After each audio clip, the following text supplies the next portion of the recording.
podcast é incentivado pelo Instituto Federal de Goiás. O Bancada da Sala é um podcast para entender a política municipal de perto. Sabemos que o transporte público gratuito e de qualidade é uma demanda mundial. Aproximadamente 100 países possuem cidades que adotaram a tarifa zero. O Brasil tem cerca de 20 cidades com transporte municipal totalmente gratuito. Com a pandemia, Formosa ficou sem transporte coletivo de 10 de dezembro de 2020 até 24 de janeiro de 2021. A tarifa cobrada era de R$ 3,75. Idosos com mais de 60 anos não pagavam a tarifa. Já nós, estudantes, pagávamos 50% do valor previsto, conforme a Lei Estadual de número 17.685 de 2012. No dia 10 de agosto de 2021, o prefeito de Formosa, Gustavo Marques, do partido Podemos Goiás, lançou o programa, abre aspas, Transporte para Todos, fecha aspas. O projeto de lei de número 26 foi publicado no dia 2 de agosto. A única exigência para utilizar o transporte coletivo é um cadastro que será feito online. Eu sou Janiele da Mata. Já eu sou Eduardo Felipe. E hoje, no Bancada da Sala, vamos conversar com o Paik Santarém, militante do Movimento Passe Livre do Distrito Federal e do entorno. Falaremos sobre o programa da Prefeitura Transporte para Todos. Bom, Paik, você poderia explicar para a gente como é e como se faz o Movimento Passe Livre, o MPL? Sim, vou falar aqui rapidamente, né? Acho que é um tema que poderia ser um pouco mais largo, mas sucintamente explicando, o Movimento Passe Livre ele se organiza nacionalmente em 2005, numa plenária que junta militantes do transporte de todo o país, e ele é basicamente, né, e desde então ele defende um conjunto de pautas, né, e a principal delas sendo a tarifa zero do transporte coletivo, mas também outras pautas como o transporte público enquanto um direito, né, não enquanto uma mercadoria, pautas do passe livre estudantil, contra os aumentos de tarifas, por maior participação de usuários e trabalhadores do transporte na gestão do transporte, enfim, uma série de questões e também alguns princípios. Se trata de um movimento que se organiza nacionalmente em torno dessas pautas do transporte coletivo, né, para o transporte fora da iniciativa privada, e também que demanda muito uma dimensão de forma de organização e de princípios de luta, né? Então é um movimento que se organiza nacionalmente, buscando uma perspectiva de organização que seja horizontal, ou seja, que tenha que não seja para reconstruir as hierarquias da sociedade, mas sim para construir uma democracia ampla, direta. Um movimento que é independente, autônomo e apartidário, mas não antipartidário, né? Ou seja, um movimento que está pautando as lutas pela organização de rua, pela organização de base, pela organização popular, e não pelas disputas institucionais, né? Assim, nós queremos conquistar direitos e não instituições. E é um movimento que tem uma dimensão de organização ampla, né, contra o sistema, né? Então, nossa perspectiva de sociedade é uma perspectiva contrária ao capitalismo, ao machismo, à homofobia, à LGBTI-fobia, na verdade, em todos os seus aspectos, o capacitismo, ou seja, as diferentes formas de opressão. Então, nossa disposição é uma disposição de movimento social numa ideia revolucionária mesmo, assim, né? Esse nome às vezes assusta as pessoas, né? Mas a gente acredita que nós precisamos construir um mundo novo, uma sociedade com justiça e liberdade. E aí nós nos organizamos em diferentes municípios. No caso aqui do Distrito Federal, né, a gente tem essa coisa diferente, que é DF em torno. Então nós temos núcleos no Distrito Federal e núcleos em algumas cidades do entorno. E ficamos muito felizes, né? Entendendo também questões do processo, quando essa pauta ganha força aqui no entorno, especialmente ganha força em municípios grandes, com autonomia, com força e com uma ampla história de lutas também, como é o caso de Formosa. Então, mais ou menos isso, assim. Acho que a gente pode ir trocando mais bola aqui, eu explico um pouco mais do MPL, etc. Apartidário é o indivíduo, causa ou movimento que não expressa um partido político, que não toma partido. Antipartidário é o indivíduo, causa ou movimento que é contrário a partidos, que não aceita partidos políticos. Paik, você disse que tem algumas organizações no entorno, né, do DF. Você pode pontuar as cidades? Aqui em Formosa tem algum representante, alguém que conversa, dialoga com vocês, ou não? Não, no momento nós não temos nenhuma interlocução com a cidade de Formosa, né? Tivemos algumas iniciativas, fizemos algumas oficinas em Formosa já no decorrer da nossa história, mas nós nunca conseguimos, e sempre foi um interesse nosso, constituir, né, ou um coletivo do Movimento Passe Livre, né, com autonomia, ou então de alguma forma algum núcleo do MPL Distrito Federal em torno, em Formosa. A gente acha que é uma cidade que tem um potencial muito grande. E aí nós temos e tivemos atuações em diferentes cidades, né, junto ao Comitê Popular de Transporte de Águas Lindas, junto a militantes e organizações de movimentos sociais de Valparaíso, Planaltina de Goiás, Novo Gama. São diferentes cidades, assim, e foram em diferentes contextos, né? Porque nós temos uma situação também no DF em torno que é uma cisão que criam, né? Ao mesmo tempo que tem uma aproximação das elites, aproximação das economias, existem umas certas rivalidades que vão sendo criadas entre o povo, né? E nós lutamos muito contra isso. Então nós já trabalhamos em diferentes localidades, diferentes cidades. Hoje os principais focos de atuação, assim, né? Acho que a pandemia deu uma quebrada muito, mas era uma atuação junto ao pessoal de Águas Lindas, junto ao pessoal do Valparaíso, né? Mais para o entorno sul. E agora a gente quer, se possível, né? Claro, eu falo entorno, pode soar desrespeitoso que eu estou falando aqui do Distrito Federal, né? Mas as cidades que estão na RID, na Região Integrada do Desenvolvimento Econômico do DF, ou na área metropolitana de Brasília, enfim, nessa nossa região aqui conjunta, comum. Mas nós temos muito interesse em trabalhar, né? Porque aqui, eu falando do Distrito Federal, seria a parte norte, né? A parte de a parte do Goiás e norte de Minas, né? E aí é isso, assim, nossas formas de atuação, né? Nós temos algumas sugestões de como atuar, para a gente poder conversar isso e aprofundar isso, que é de que tanto a organização de núcleos ou de coletivos do Movimento Passe Livre, né, que aí são pessoas que têm afinidade com os princípios, as perspectivas, a ideologia, mas também uma articulação de diferentes organizações populares da cidade ou de grupos e coletivos da cidade em torno de comitês populares de transporte, que nós achamos que é um mecanismo importante, fundamental, né, para todas as políticas de transporte na cidade. Então, antecipando um pouco o debate sobre a tarifa zero, nós entendemos que a tarifa zero, para ter sustentação, ela precisa de alguns elementos fundamentais, de algumas coisas na sociedade acontecendo, para que ela não seja só uma política de governo. E uma delas, nós achamos fundamental, é que exista uma organização comunitária, um Comitê Popular de Transporte, que possa estar discutindo como as linhas vão ser organizadas, como vai se dar o financiamento, e que possa estar fazendo uma vigilância comunitária constante para poder influir e decidir o rumo dessa política pública. Então, assim, para a gente, esse contato aqui que vocês estão chamando é fundamental, né? E eu tenho essa missão aqui de, durante essa conversa, fazer esse chamado para que a gente comece a construção em Formosa de um Comitê Popular de Transporte e também de um núcleo do Movimento Passe Livre, né? Para a gente é importante ter esse tipo de articulação, de diálogo, de fortalecimento dos de baixo. Cisão é o ato de dividir algo. Um exemplo é cisão de patrimônio, ou seja, divisão de patrimônio. Como a gente vai entender essa retirada dessa implementação caso um novo prefeito ou uma nova prefeita venha a surgir? É exatamente isso, né? CDU tem elementos, existem elementos que auxiliam na manutenção da continuidade desse programa, desse projeto, né? Dessa ação. Mas se isso é uma ação do Poder Executivo exclusivamente, sem uma ação comunitária, uma ação da população, como isso pode reverberar num próximo governo? Então, eu vou fazer a resposta de trás para frente, né?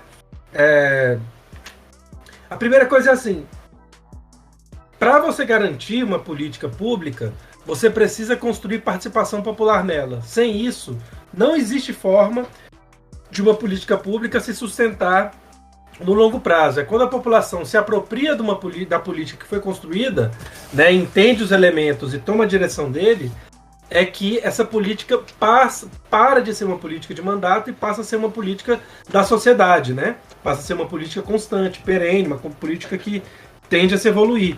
Ela tem que se tornar um direito, e um direito só é um direito quando nós temos participação na decisão desse direito. Acho que o centro da disputa aí que está colocada para vocês em Formosa é o de como envolver a população na gestão, decisão e realização da política da tarifa zero, tá? Eu acho que esse é o primeiro ponto, né? Então, se a população organiza mecanismos comunitários, mecanismos sociais de usuários e trabalhadoras do transporte para discutir o transporte, ter uma perspectiva própria de transporte para além da prefeitura, essa política pode sobreviver passando de prefeito, né? Numa próxima eleição, supondo então que todos os candidatos ou candidatas tenham como perspectiva a manutenção da tarifa zero. Para além disso, é necessário uma consolidação institucional, né?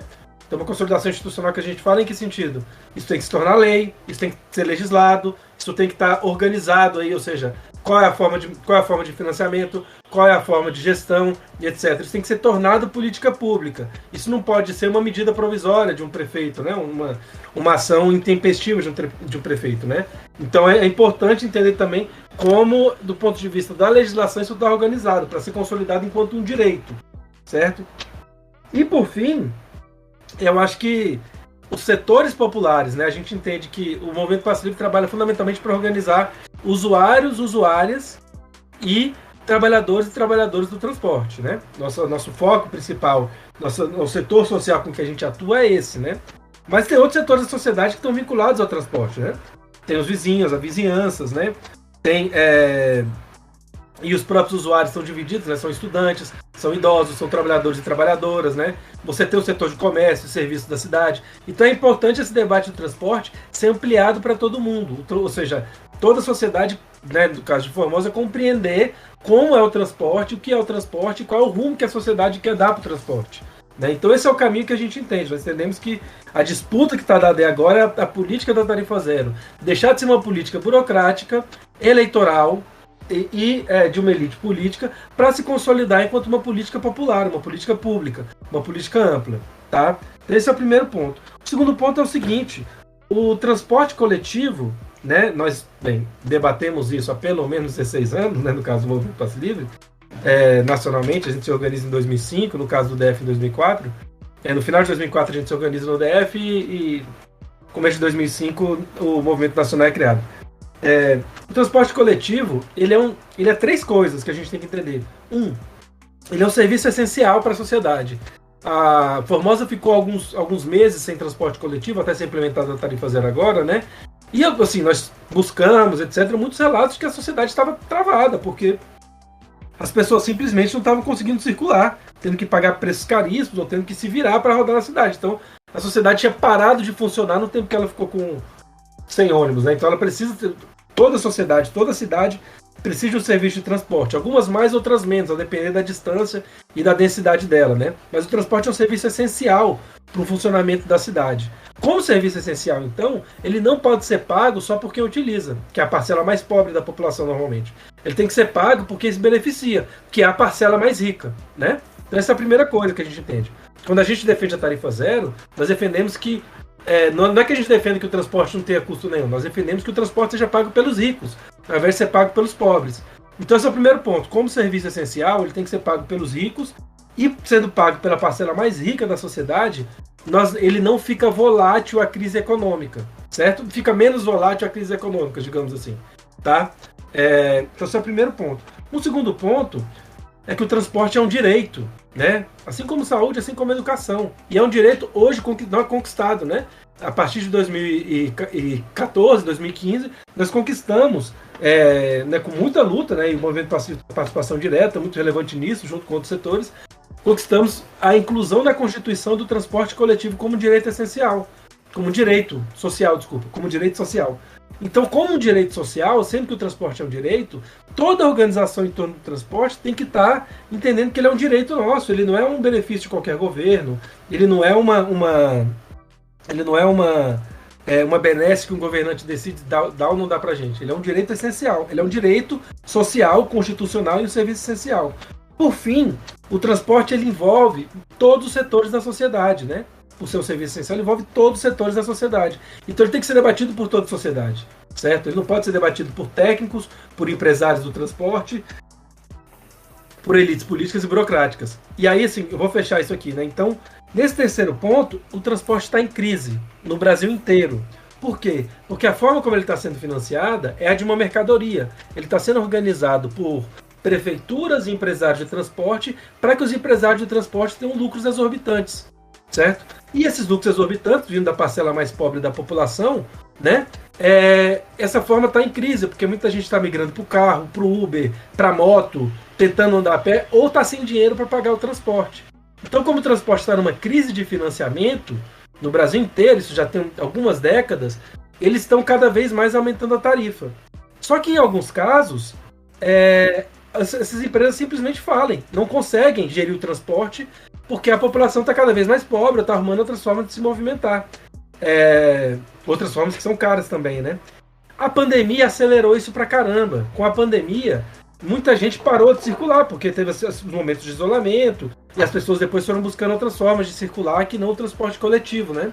Ou seja, o transporte coletivo, que é essencial, porque tem gente que não consegue andar na cidade se não for de ônibus, né? Uma parcela fundamental da sociedade, muitas cidades estão falindo, especialmente cidades menores, com menos de 150 mil habitantes, que são cidades que precisam do transporte, ou menos de 200 mil habitantes. São cidades que precisam muito do transporte, porque são cidades maiores, mas são cidades que não conseguem pagar o transporte só com a tarifa muito reduzida, né? Só com a tarifa com o número de passageiros muito reduzidos. Então muitas dessas cidades no Brasil inteiro, cidades menores, grandes, cidades médias que a gente chama, né? Essas cidades médias estão buscando modelos alternativos. Então daí vem a adoção de tarifa zero. Se a gente pegar agora os últimos 6 meses, são umas 10 cidades que adotaram tarifa zero e Formosa está nesse bojo. Por quê? Porque são cidades que precisam do transporte, o transporte é razoavelmente, entre aspas, barato a ser pago com recurso público. Ele é caro para o usuário, mas se for pago com recurso público ele é barato. Então, muitas cidades estão adotando a tarifa zero como uma medida emergencial, como uma medida para poder salvar o transporte coletivo. É mais ou menos assim que a gente entende esse processo. Espero que eu não tenha passado muito nessa resposta, mas é porque é um tema sempre muito complexo, a gente gosta de falar. Fica tranquilo. Tem vários comentários seus que eu queria entrar em muitas especificidades. E a gente vai entrar ao longo aqui da conversa. Mas a Janiele tem uma pergunta que eu acho que vai encaixar bastante agora. Antes de vir cá para fazer a entrevista, eu li, né, sobre o transporte, sobre vocês. Eu me deparei com alguns artigos de cidades do interior de São Paulo, como Vargem Grande, que com o transporte convencional, com tarifa, a cidade, o executivo estava tendo prejuízos, né? E eles implementaram o transporte gratuito e melhorou a economia do local. Eles não precisam mais pagar mais cobradores, apenas motoristas. Então, por que você acha que os governantes dos estados e das cidades são tão resistentes à tarifa zero?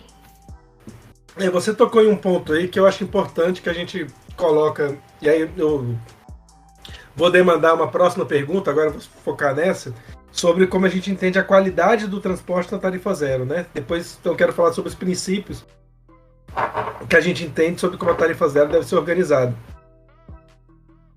Mas pegando alguns pontos que você disse aí, o transporte hoje ele é uma fonte de lucro muito grande para alguns empresários da cidade, certo?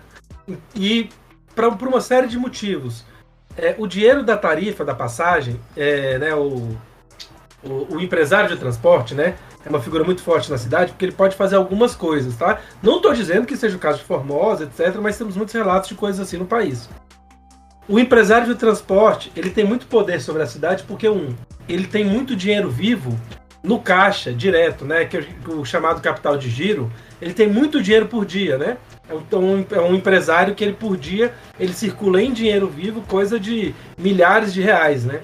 Então isso para o empresário é algo muito relevante, né? Porque os empresários normalmente trabalham com investimentos muito de longo prazo. Então para ele é um lucro muito exorbitante. Segundo, o empresário de transporte, por meio da tarifa, ele consegue lucrar muito sem quase nenhum tipo de regulação do seu custo. Então, do ponto de vista do empresário, né? Ou seja, nós estamos falando só do interesse do empresário, que é o interesse de lucrar. Do ponto de vista do empresário, ele operar o sistema de transporte, ele consegue muito lucro e muito pouca regulamentação. Então, ele é muito normal o empresário dizer que está andando com ônibus novo e está andando com ônibus de 20 anos. Dizer que está trocando o pneu e não trocar o pneu, né? Muitos dos ônibus quebram, não é porque a viagem é extenuante, é porque está faltando manutenção, né? Então, muitas irregularidades podem ser cometidas. Então, é um negócio que dá muito lucro, com muito pouca regulamentação. É um paraíso muito bom para empresário de transporte, essa estrutura de sistema de ônibus. Falei dos empresários, né? Os empresários também podem, né, com esse dinheiro das empresas de transporte, investir em outros setores. Então é muito comum, né, a Gol, por exemplo, que é uma empresa de avião, o proprietário dela é um famoso empresário de transporte do país, certo? Mas nós temos muitos outros setores da economia em que os empresários eles têm empresas de transporte e essas empresas de transporte financiam outros setores da economia ou investem em outros setores da economia, né? Então, muitas empresas de transporte às vezes alegam que estão no prejuízo, mas é porque o seu capital de giro está sendo investido em outros negócios. Esse é um ponto. Outro ponto isso eu estou falando são relatos de coisas que tem, né? São muito aferíveis na internet. Outra coisa é o seguinte, empresário de transporte normalmente é muito vinculado ao poder público local. Então assim, já teve muitos relatos de caixa 2 operado em empresas de transporte. É o que se diz, né? Empresa que engravida, a expressão utilizada é de engravidar catraca, né? O que isso significa? Um cara diz que rodou um ônibus e que esse ônibus rodou R$200 mil. Esses R$200 mil podem ter vindo de diferentes fundos. Tráfico de drogas, lavagem de dinheiro, tráfico de reservas de divisas, né? Pode ter vindo de um monte de maneiras. Esse dinheiro se torna legal, ele é lavado, porque inventa-se que ele rodou numa empresa de transporte. Então a empresa de transporte realiza caixa 2 de campanha, etc. Ou realizou, né? Muitas empresas de transporte realizaram em muitas cidades do país. Então o sistema de transporte é muito bom também para o sistema político, né? Para um tipo de operação da política no país. Para rodar caixa 2 e virar financiamento de campanha. Por fim, o sistema de transporte no Brasil, nessas análises que a gente faz, ele tem um papel de classe e de segregação racial e de controle dos corpos do ponto de vista de gênero muito relevante. Então, para as elites, porque a gente entende que a sociedade brasileira é uma sociedade altamente desigual e com uma elite muito ativa em mecanismos de dominação, o transporte é muito importante, porque ele controla, primeiro, ele controla pelo preço quanto a gente pode andar, controla por meio do preço. E por meio do preço também ele extrai, né? Extrai um pouco mais da nossa renda, da nossa mais-valia, né? Seria algo assim. Então, do ponto de vista de classe, o transporte é muito importante para controlar a circulação de bairros e classe, né? Determinando também linhas, horários de circulação. Do ponto de vista racial, igual, né? A população negra é a população mais pobre da sociedade, a que menos pode pagar, e os ônibus não entram em bairros de maioria negra, né? Ou param de entrar em determinados horários, né? E do ponto de vista de gênero, das mulheres também. As mulheres normalmente fazem mais circulação na cidade do que os homens, mais viagens curtas. Então você ter um transporte mais controlado também uma forma de controle sobre corpos, né? E uma série de outras coisas, assim, mas deixando de uma forma mais sucinta seria isso. Então o que eu estou querendo colocar aqui? Que nós entendemos que a disputa política para o transporte operar, ela é uma luta contra alguns mecanismos de opressão na sociedade, assim. É uma luta contra esses mecanismos que acontecem.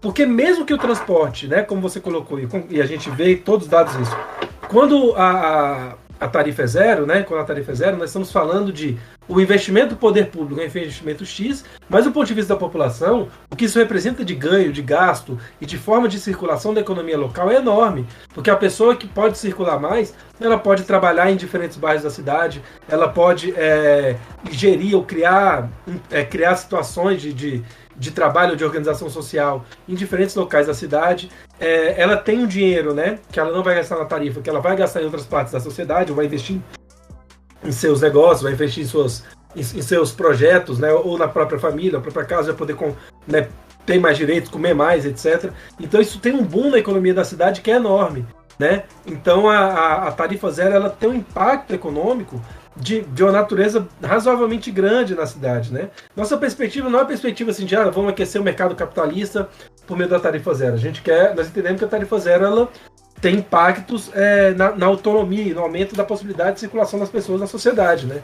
Mas esses impactos econômicos, de um ponto de vista, entre aspas, assim, liberal, de um ponto de vista de aumento da circulação de mercadorias, ela é inegável. Mas a gente entende, por outro lado, esse aumento de direitos dos trabalhadores, das mulheres, da população negra, né? São setores entrecruzados, de poder circular e poder viver a cidade, né?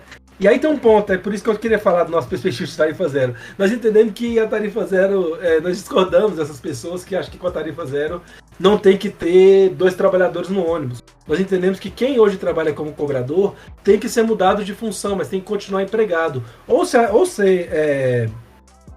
assumido como motorista, né, do ônibus, etc. Ou nós entendemos que a função de rodomoço e rodomoça é muito importante para um transporte coletivo, né? Assim como tem uma aeromoça e aeromoça nos aviões, vocês entendem que tem que ter rodomoço nos ônibus e rodomoça. Por quê? Porque no ônibus você vai ter pessoas cadeirantes que vão querer entrar, você vai ter crianças, você vai ter idosos, você vai ter pessoas que não sabem direito como circular, você tem diferentes pessoas circulando pela cidade. Então é fundamental você ter um serviço de apoio que possa fazer com que o ônibus se torne uma experiência muito agradável, muito gostosa, muito prazerosa. Então nós temos esse entendimento. E aí deixa aqui a brecha ou a deixa para que a gente possa falar um pouco sobre como a gente entende que a tarifa zero tem que acontecer.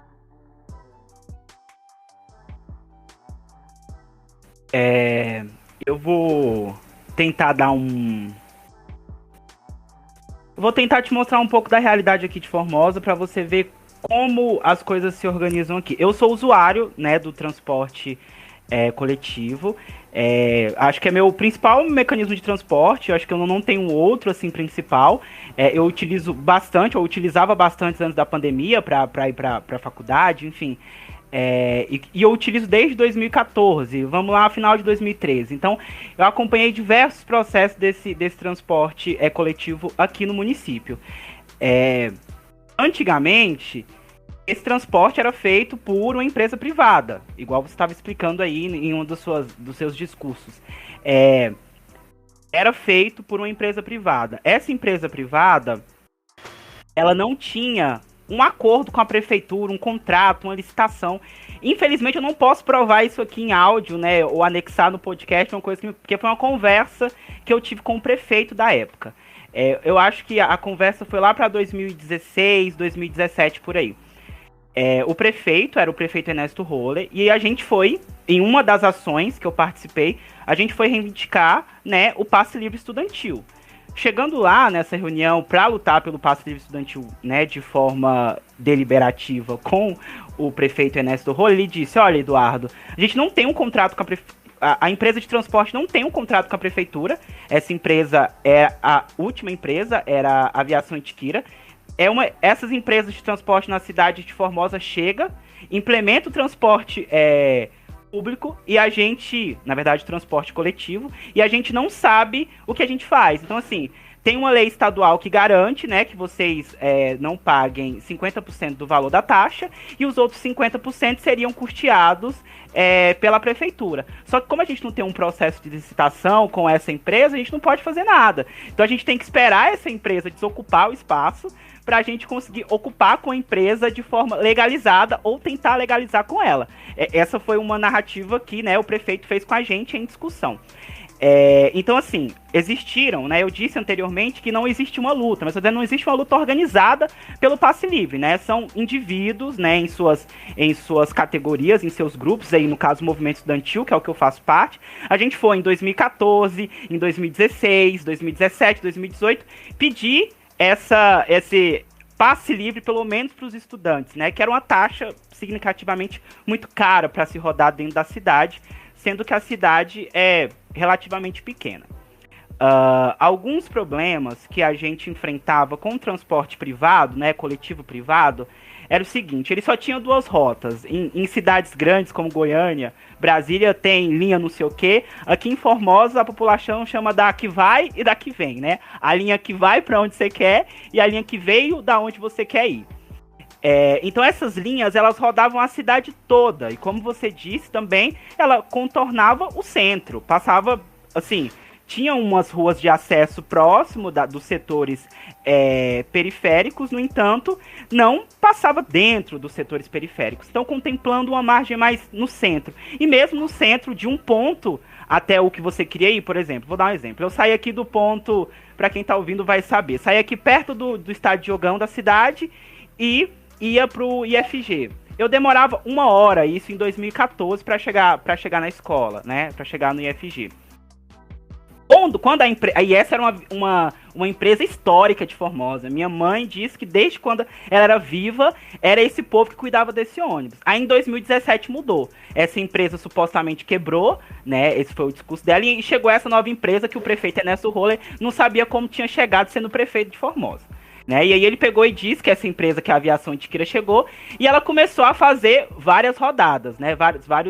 Rodadas é ótimo. Vários trajetos. Então, aumentou-se as linhas. Então, o tempo modificou, né? O tempo de espera e de ida foi muito mais rápido, para o estudante foi muito mais prático, ainda pagando 50% da taxa, mas foi muito mais prático, né? Beneficiou, mas ainda era uma empresa privada.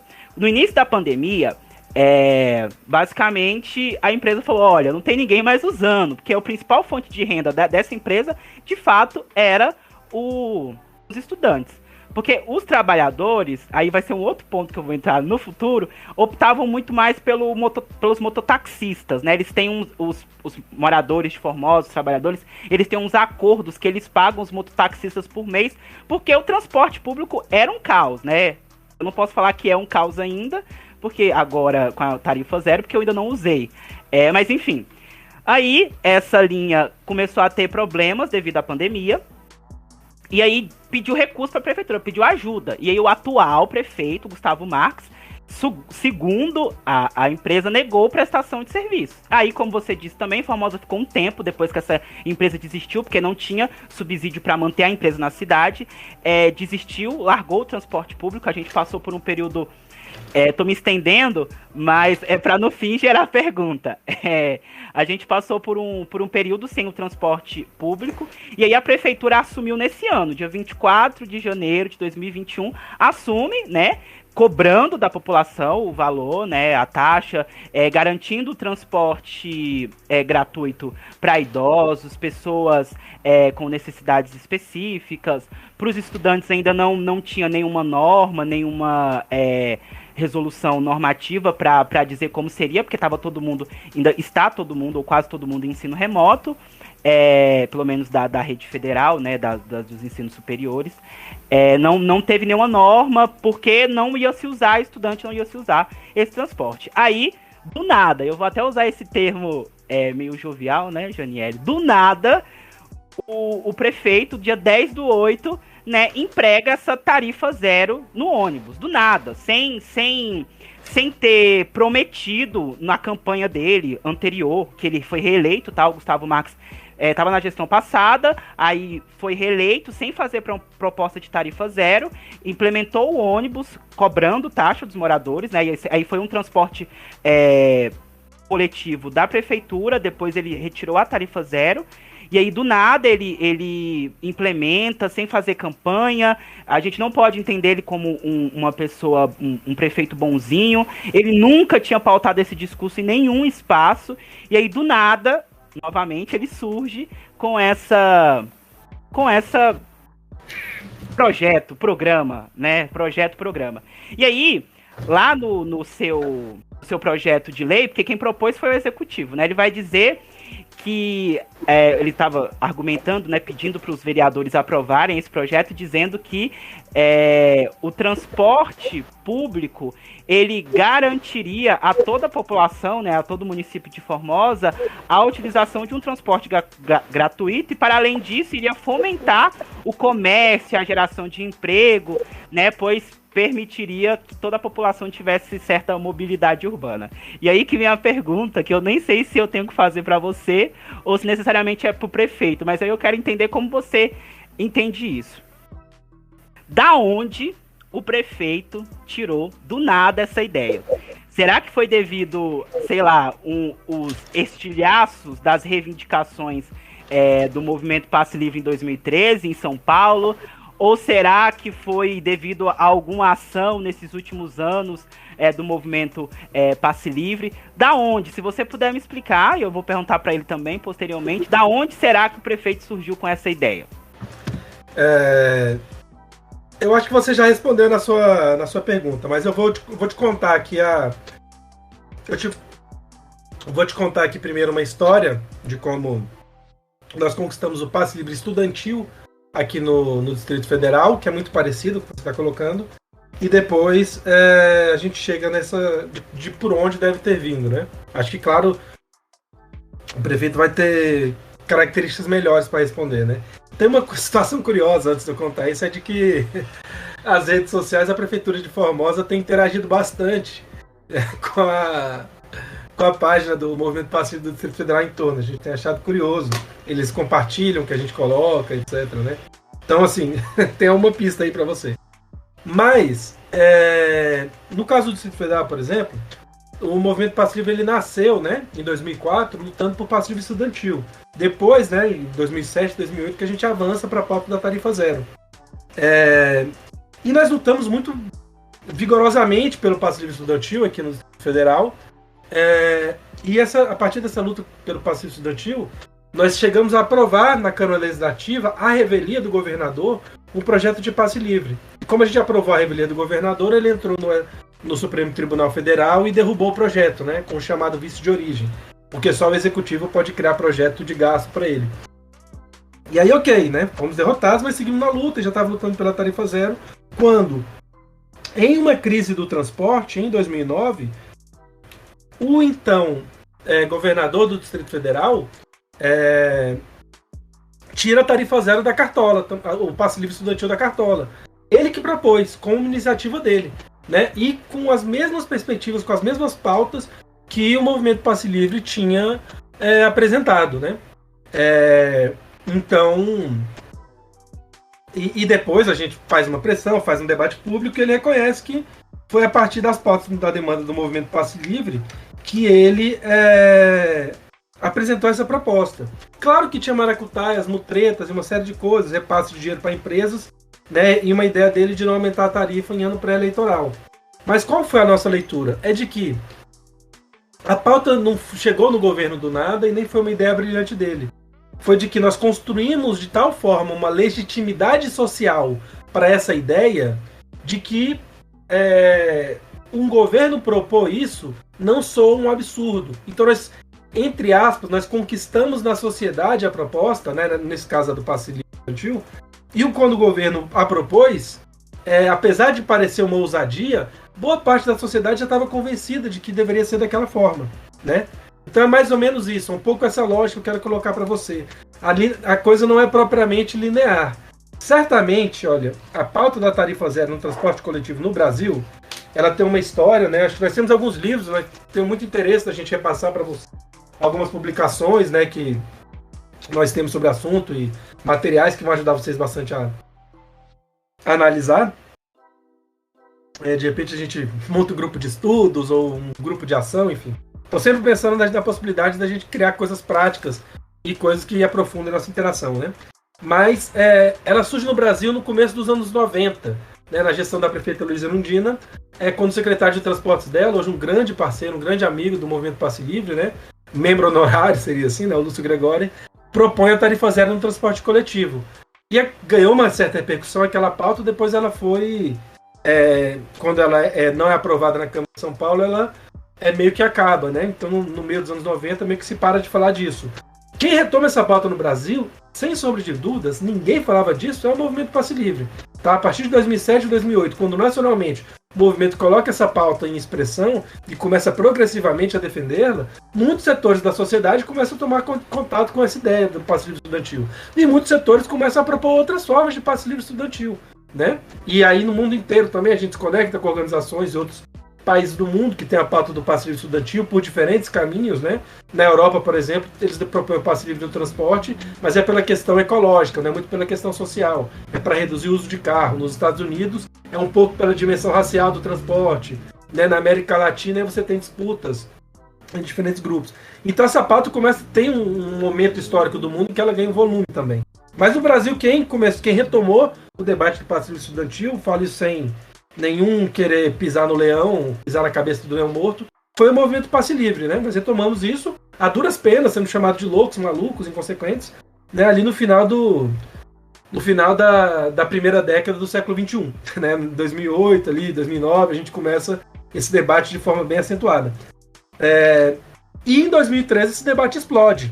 Mas quando esse debate explode, muita gente se apropria dele e ele fica no ar. Então uma certa legitimidade social da pauta da tarifa zero existe, ela está aí, né? Para quem acreditar e quem quiser ver ela. E tem outros setores da sociedade hoje defendendo. Hoje nós temos, né, como eu disse, eu não vou me recordar agora o número certo, peço perdão, mas temos um mapeamento, né, feito pelo IDEC, né, que é uma organização também que a gente tem bastante diálogo, Observatório da Mobilidade de Salvador, Tarifa Zero Belo Horizonte, Fundação Rosa Luxemburgo, uma série de organizações que a gente tem diálogo, assim, né, alguns pesquisadores do IPEA. São dezenas de cidades no Brasil que nos últimos anos adotaram a tarifa zero. Por quê? Porque a crise do transporte coletivo também indica a necessidade de mudar a forma de financiamento dele. Então é uma confluência de dois aspectos. Nós construímos a legitimidade social da tarifa zero por meio da luta. 2, existe uma circulação, existe uma falência do modelo de transporte coletivo que busca alternativas. E com isso, uma série de iniciativas de prefeituras e de algumas cidades que construíram tarifa zero, um corpo técnico que tem formulado sobre isso e tem propagandeado isso na Frente Nacional de Prefeitos, por exemplo, em alguns locais, tem circulado e ventilado a ideia da tarifa zero como uma nova forma de organização do transporte coletivo na pandemia, certo? Acredito que se você perguntar para o prefeito, ele pode até dar uma de sonso e dizer que não conhece o movimento passe livre. Mas acho difícil ele dizer que ele... Não acho impossível, mas acho difícil, né? Ele também dizer que ele inventou a proposta de tarifa zero. É possível, né? Porque tem prefeito no Brasil que fala, eu que inventei isso de tarifa zero. Eu não conhecia nada que tinha de movimento e tirei da minha cabeça porque era o óbvio a se fazer. Ele pode dizer isso também. Mas acredito que a história da tarifa zero ter chegado em Formosa é uma solução dele para a gestão do serviço. E isso também para criar novas formas de sustentação de outras elites ou de outras formas de autossustentação no poder. Mas isso é um debate mais da realpolitik, menos do que importa para a gente, que é a conquista do direito, né? Mas eu entendo que vem desses três elementos combinados, né? Desses dois elementos centrais, que é a conquista social da pauta da tarifa zero, né? Por meio dos movimentos sociais, o movimento popular, a crise do transporte coletivo no Brasil, que se avoluma, e a Constituição, né, no meio desse conflito, deste corpo técnico, deste corpo burocrático que defende a tarifa zero e tem implementado em algumas localidades, né? O centro aqui é que o transporte coletivo ele é uma luta social constante. Sempre foi. A mobilidade urbana é uma luta social constante. Então, ou seja, não é o movimento passe livre que inventou a tarifa zero, nem que inventou o passe livre estudantil, nem que inventou a luta popular pelo transporte. Nós não somos nem dono dessa luta, nós somos mais uma das tantas organizações que faz parte dela. Mas é isso, a pauta do passe livre para estudante, a luta contra o aumento da tarifa, a luta por melhor transporte, por melhores linhas de transporte no bairro, a luta por transporte no bairro, é constante isso. A luta pelo transporte ela acontece o tempo inteiro. Nós somos uma das organizações que participa dessa luta com uma perspectiva que a gente acredita ser correta, mas muitas outras organizações acreditam ser outras. Então a gente acha que é esse processo, né? Entender que nós vamos participar dessa luta, nós vamos estar nesse processo, mas que as medidas elas vão vir de diferentes caminhos, né? Assim, o transporte, apesar de a gente estar lutando por transporte coletivo, os resultados da nossa luta não entram numa parada e param na outra, não é uma viagem direta, né? Às vezes para em um terminal, às vezes faz um tempo a pé, às vezes se perde no caminho, mas a gente acredita que nós estamos no rumo da vitória. É isso aí. Eu não sei se é possível ele falar que ele é o detentor da ideia, mas ele escreve lá, né, na defesa, né, para que os vereadores aprovassem, ele diz que é um programa vanguardista no Brasil. Então, dependendo do que a gente dialogar com ele, é possível que saia alguma coisa do tipo. Mas aí, eu ia até te perguntar com relação a se você tinha conhecimento desse projeto, era exatamente isso. Se o prefeito entrou em contato, sei lá, com o movimento em nível de Distrito Federal ou até mesmo em nível nacional, já que você contribui nacionalmente para o movimento, né? Se houve essa certo tipo de participação, de contato, porque assim, obviamente, não houve uma solicitação organizada de um movimento na cidade, mas os indivíduos individualmente, né, reivindicaram, principalmente nos espaços onde o pessoal aqui de Formosa se sente apropriado para fazer isso, que é no Desabafo Formosense, que é um grupo do Facebook. Então, nesse período que ficou sem transporte, ou que a tarifa estava R$4, R$3,75, se não me engano, eles reclamavam, reivindicavam, diziam que não podiam fazer isso. Então, assim, houve, de certa forma, uma reivindicação, não organizada, mas talvez organizada de como Formosa se organiza, mas não em nível de um movimento social, né, ou de um grupo organizado para lutar por isso. Então, assim, será que, já talvez até mesmo sabendo a resposta, o prefeito fez esse contato, assim, formalmente com vocês? Porque talvez vocês são a organização mais próxima aqui do nosso município, que seria o DF, ou então ele contataria o pessoal de Goiânia. Acho difícil.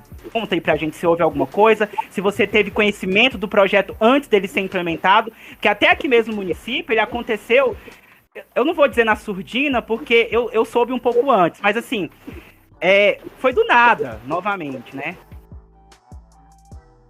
Não, nós não tivemos nenhum contato anterior. Nós soubemos quando saiu a notícia na imprensa.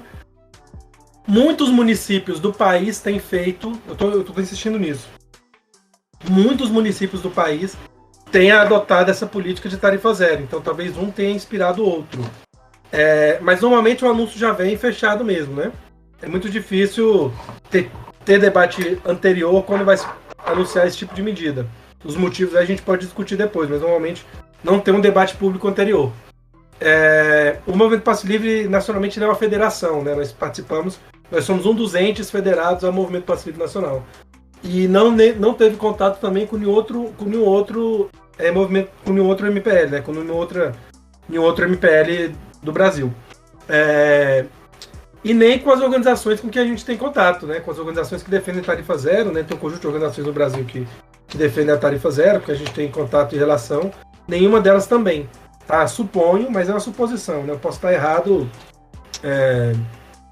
facilmente, assim. Mas suponho que tenha sido algo vindo desse corpo de técnicos ou de uma outra prefeitura que tenha tido. Ou então que o prefeito tenha visto as experiências de outra cidade e tenha pedido para alguns técnicos da prefeitura dele falarem: olha, pesquisa esse projeto aí, vê como é que é, vamos ver se cabe algo aqui. Ou então ele teve, assim, vendo as outras cidades, teve a ideia e falou: estuda aí como é que seria para a gente contratar uma empresa, onde a gente tira recurso. Acredito que tenha sido algo assim, suponho que tenha sido algo assim. E quando ele fala que é uma ideia vanguardista, em alguma medida assim, a ideia não é vanguardista, mas a iniciativa aqui no Centro-Oeste é vanguardista, é a maior cidade do Centro-Oeste com tarifa zero, né? Então, de fato, existe um mérito, assim, para independente de questão de disputa política, de afiliação ideológica, de questão de classe, né? De todas as divergências e conflitos inegociáveis que existam entre esses setores, né? Há um mérito aí que, bem, não há nenhum problema em reconhecer, porque os deméritos normalmente se apontam muito claramente, né? Quando você está falando de setores da elite política do país, né? E aí, assim, mas o que a gente entende, né? E falando de novo, é um pouco isso. O conflito do transporte, o Movimento Passe Livre, ele nasce de uma leitura que foi feita a partir de algumas lutas do transporte, né? Em Salvador, em 2003, houve um aumento de tarifas, em que houve um grande movimento social em Salvador contra esse aumento de tarifas, uma grande movimentação, um ciclo de manifestações de 3 semanas, muito grande, chamado a Revolta do Buzu. E qual foi o entendimento ao fim, né? A manifestação foi muito grande, conquistou uma série de coisas, mas não conseguiu baixar a tarifa.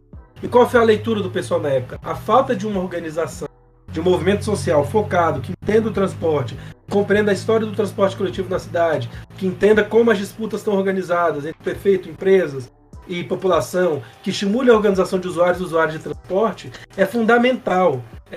Foi fundamental para que a vitória concreta não tivesse sido atingida.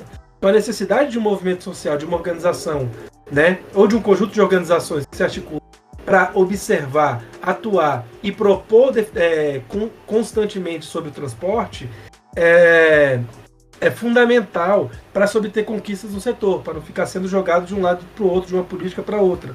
Para que, de repente, talvez daqui a algum tempo, o governo não chegue e fale: nós fizemos a tarifa zero durante 6 meses, vimos que não dá certo, e invente uma justificativa qualquer e acabe com a política. Porque aí, de repente, as empresas já vão achar melhor ter tarifa. Né? Enfim, para qualquer coisa dessas não acontecer. Né? Então, o movimento social nos coloca, né, para lembrar o grande profeta do Flamengo, Bruno Henrique, nos coloca em outro patamar. O movimento social nos leva a outro patamar. Mas, sem ele, nós temos como fazer disputas também. E é um pouco isso que eu acho que a gente tem que entender, assim, como que a gente consegue se colocar nessa disputa para a gente estar em outro patamar para poder lutar por uma tarifa zero de uma forma ampla, né? Tá, aqui em Formosa tem outros distritos bem distantes da cidade. Só que o prefeito, na construção do projeto de lei, né, ele visou o transporte aqui dentro do município, então aqui dentro da cidade, e não contemplou os outros distritos, talvez aí pela distância desses distritos. E a gente sabe que esses distritos dependem de Formosa em todos os aspectos. Educação, muitas vezes, se as pessoas querem entrar no ensino superior, saúde, mercado, enfim. Você acha que é possível essa rede, né, esse programa, se ampliar para esses distritos e eles poderem vir desses distritos para Formosa sem pagar nada? Então, eu acho que aí é que está a questão da disputa política e da organização coletiva para ampliar as coisas, né? Por exemplo, o transporte de Formosa que vem ao Distrito Federal, ele passou a ser gerido a partir de agora pelo governo do Distrito Federal. Antes era gerido pela ANTT, né? Eu não sei o transporte dos outros distritos e dos outros municípios ao redor de Formosa, como funciona, os dos outros distritos ao redor de Formosa que vão a Formosa e que voltam aos seus distritos. Mas acredito que também envolve também a organização e o debate com as entidades municipais e com as organizações desses outros distritos, certo? Tudo isso, né, repetindo e colocando foco aqui no que eu já tinha apresentado há algum tempo, com o que eu venho defendendo aqui, tudo isso vai depender de como os setores envolvidos nessa disputa vão se organizar e pressionar para os rumos, certo? E como a gente entende que nós somos dos setores populares, dos setores de usuários e usuárias, trabalhadores e trabalhadoras, a alternativa que sobra para a gente é se organizar, né, para poder apontar e definir os rumos disso, e definir os rumos desse processo. Então, se for consolidada uma organização popular de Formosa e dos distritos para pautar isso, é possível que se avance, né? Mas sem um setor para tensionar nesse sentido, talvez não seja possível, né? Eu acho que é isso que é a questão que está em pauta para a gente hoje. Aí eu tenho uma última pergunta para você, assim. Eu acho que depois, se você quiser, se te confortável, até mesmo para não ocupar muito seu tempo, você pode esboçar talvez algumas coisas que a gente não tenha te perguntado sobre o movimento, que também é importante para a gente. Aí você pode abordar, enfim, pontuar, porque aí também acrescenta. A gente, né, escolheu, né, entrevista, a gente escolhe um caminho para a entrevista e essas perguntas têm a ver com isso. Mas aí depois eu quero te deixar livre para fazer uns comentários. E antes, né, na verdade seriam 2 perguntas, mas a principal que está dentro do nosso roteiro eu vou fazer agora e depois eu te alerto sobre uma coisa que eu queria saber, que aí você pode apontar novamente para ficar mais claro para a gente. A pergunta eu queria que você deixasse uma mensagem, né? Como os moradores de Formosa, e em especial os jovens, os estudantes, os trabalhadores, né, a comunidade LGBTQIA+, podem se organizar para manter, né, para todo sempre, né, como os contos de fada, esse programa, essa tarifa zero no transporte coletivo e público aqui do município.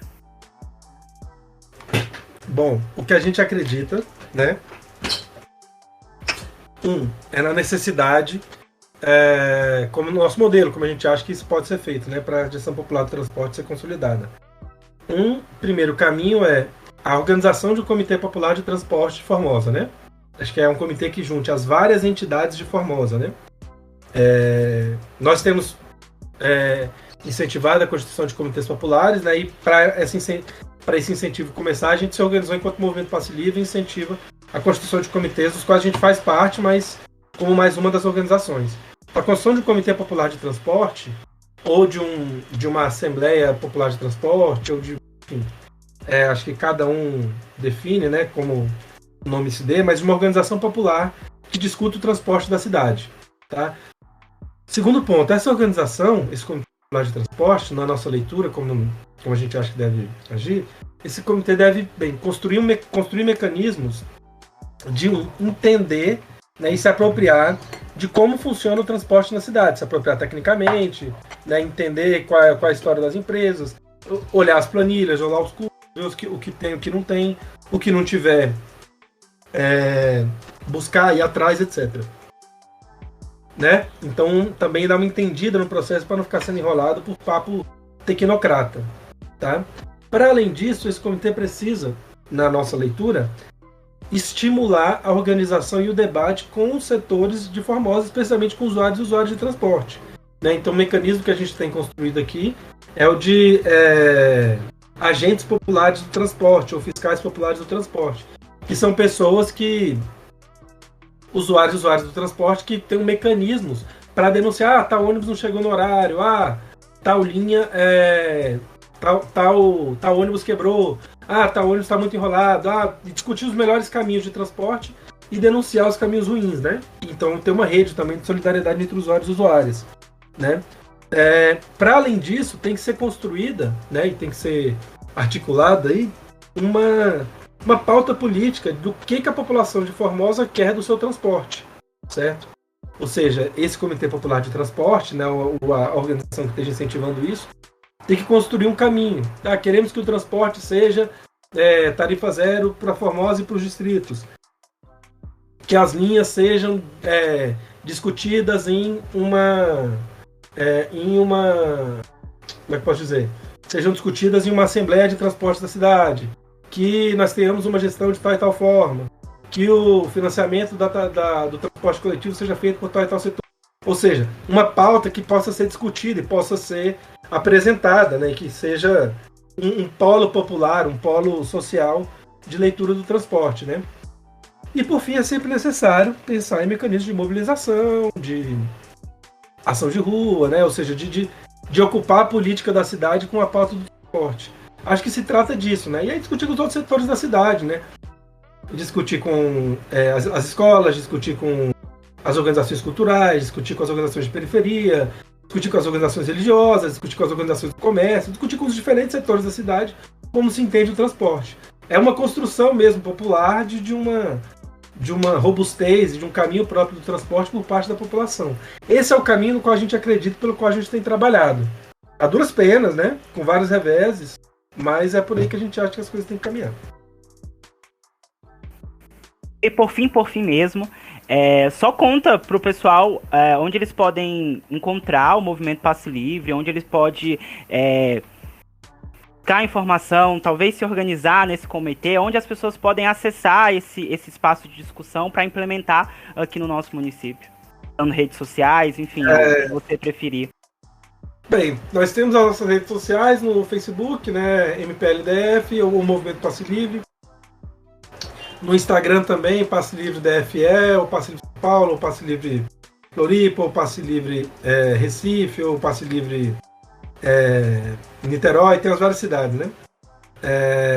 E também Passe Livre Nacional, que está lá, né? No YouTube também, nós estamos nessas redes sociais todas, produzindo conteúdo. Temos a nossa página que, no momento, ela está em manutenção, mas que é movimentopasselivre.org.br. E estamos à disposição, né? Acho que assim, para as organizações de Formosa, o coletivo do DF em torno, né, tá à disposição, né? Para a gente é importante e estratégico ter um diálogo, ter uma articulação aí.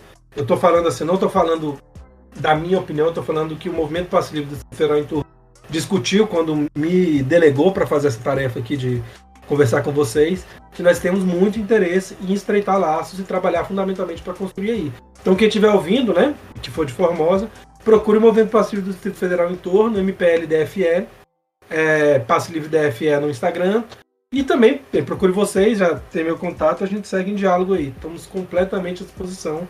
Para a gente é fundamental que a organização popular avance cada vez mais.